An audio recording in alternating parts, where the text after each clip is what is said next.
Welcome to my channel magic of universe. आज हम बात करेंगे कि लॉ ऑफ अट्रैक्शन हमारी लाइफ में कैसे काम करता है और कैसे इसकी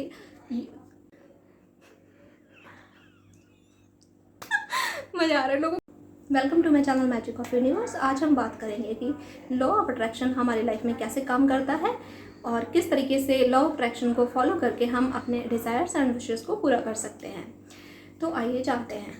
हमारी लाइफ में लॉ ऑफ अट्रैक्शन काम कर रहा होता है, चाहे हम इस बात को माने या ना माने। हम जैसे भी थॉट्स रखते हैं, जैसे भी फीलिंग्स रखते हैं, वैसे ही हम अपनी लाइफ में चीज़ों को अट्रैक्ट करते हैं। फॉर एग्जाम्पल, अगर हम अपनी लाइफ में success, happiness, peace and growth, इन चीज़ों के ऊपर अगर हम फोकस करेंगे और इन चीज़ों के बारे में अगर हम सोचेंगे, तो हम अपनी लाइफ में ऐसे सिचुएशंस को अट्रैक्ट करेंगे। एंड अगर हम अपनी लाइफ में गलत सोचते हैं, मतलब निगेटिव सोचते हैं और एंजाइटी, डिप्रेशन, फियर, इन सारी चीज़ों को अगर रखते हैं या फिर इनको सोचते हैं, तो हम अपनी लाइफ में इससे रिलेटेड सिचुएशंस को अट्रैक्ट करेंगे। तो हम माने या ना माने, लॉ ऑफ अट्रैक्शन तो काम करता है, वो चाहे पॉजिटिव हो या निगेटिव वे में हो। तो हम जैसा भी सोचेंगे हमारी लाइफ में, हम अपनी लाइफ में वैसे ही चीज़ों को अट्रैक्ट करेंगे। फॉर एग्ज़ाम्पल, अगर हम सोचें कि हमें हमारे रूम में एक हाथी आ जाए, हमें हाथी देखना है, तो ऐसा तो पॉसिबल नहीं है कि हमारे रूम में हाथी आके खड़ा हो जाए। वो कहते हैं ना कि किसी चीज़ को अगर सच्चे दिल से चाहो तो पूरी कायनात उसे आपसे मिलाने में लग जाती है। यह सिर्फ एक मूवी का डायलॉग नहीं है, बल्कि ये सच्चाई है। हर मानव के पास ऐसी शक्ति होती है कि वो अपने ड्रीम्स को पूरा कर सके। आपने अपने पड़ोसियों से या अपने परिवार में सुना होगा कि उन्होंने गॉड से कोई विश की है और वो विश पूरी हो गई। ऐसा इसलिए होता है क्योंकि उनका बिलीव होता है इस चीज़ पे।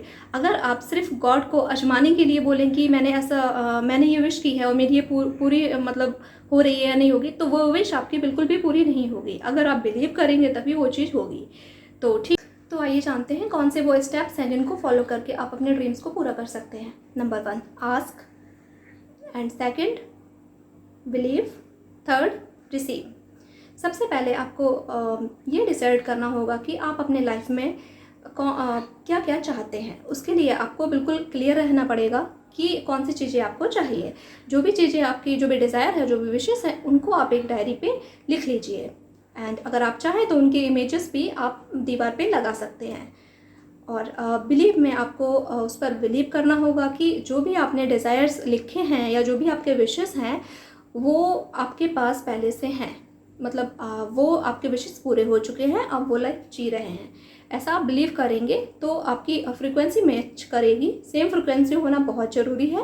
एंड आपको ये बिल्कुल भी नहीं करना है कि ये सब बकवास है, ऐसा करने से कुछ नहीं होता है, एंड कब होगा, कैसे होगा, क्यों होगा, ये सब आपको नहीं करना है। आपको बस बिलीव करना है खुद पर और यूनिवर्स पे।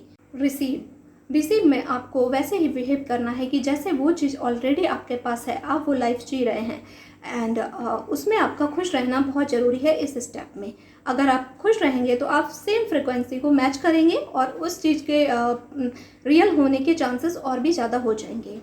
और इसमें आपको बस खुद पर और यूनिवर्स पर बिलीव रखना है और आपका जो भी डिज़ायर्स हैं, विशेस हैं, वो पूरे हो जाएंगे। बट हाँ, उसके लिए आपको एक्शन भी लेना होगा। फॉर एग्ज़ाम्पल, अगर आप बोलें कि आपको एक एस्ट्रोनॉट बनना है, तो उसके लिए आपको उसकी पढ़ाई करनी होगी। और अगर आप बोलें कि आपको 1 करोड़ रुपए चाहिए, तो उसके लिए आपको, अगर लॉटरी लेनी है तो उसके लिए आपको पहले लॉटरी लेनी पड़ेगी, तभी आपको 1 करोड़ रुपए मिलेंगे। तो जो भी एक्शंस हैं जिस चीज़ के लिए रिक्वायर्ड, वो तो आपको लेने ही पड़ेंगे।